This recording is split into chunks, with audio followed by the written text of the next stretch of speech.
Sto costruendo una community di amanti dell'adrenalina con cui vivere le esperienze più assurde nei posti più belli del mondo.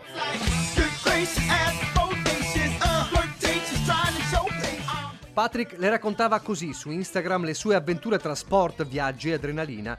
Inseguire i propri sogni, una delle frasi più ricorrenti, ora che dopo aver corso come ciclista professionista con il World Service Marchiol Vega, lo stesso team di Davide Rebellin, aveva scelto, mentre studiava all'Università di Padova, di guadagnarsi da vivere come influencer con la rubrica Project No Limits. Vitalità ed entusiasmo, quelli di Patrick Mentil, spezzate a pochi giorni dal suo 23° compleanno sulla Feltrina, a un igo di Pederobba. La sua Audi A3 che durante un sorpasso impatta frontalmente contro una Land Rover, a bordo 3 ragazzi di Montebelluna.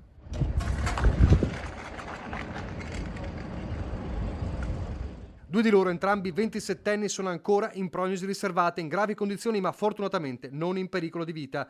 Ai carabinieri il compito di ricostruire la dinamica.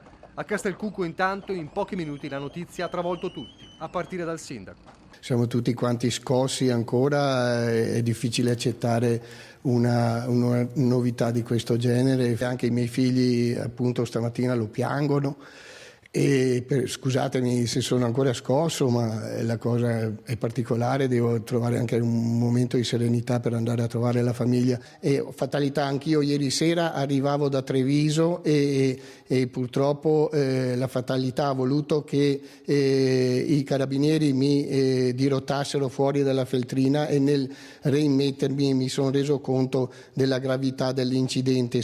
Un giovane speciale attivo anche nel volontariato con il gruppo Castelcucco Young e che il primo cittadino aveva premiato un paio d'anni fa. Lui aveva partecipato al Giro d'Italia dilettanti e per una realtà piccola come la nostra era motivo di orgoglio, per cui avevamo ritenuto opportuno di premiarlo. Un lutto che ha spinto il comune e la parrocchia a sospendere le iniziative dell'Epifania, dal concerto per la vigilia in piazza alla consegna delle calze ai ragazzini.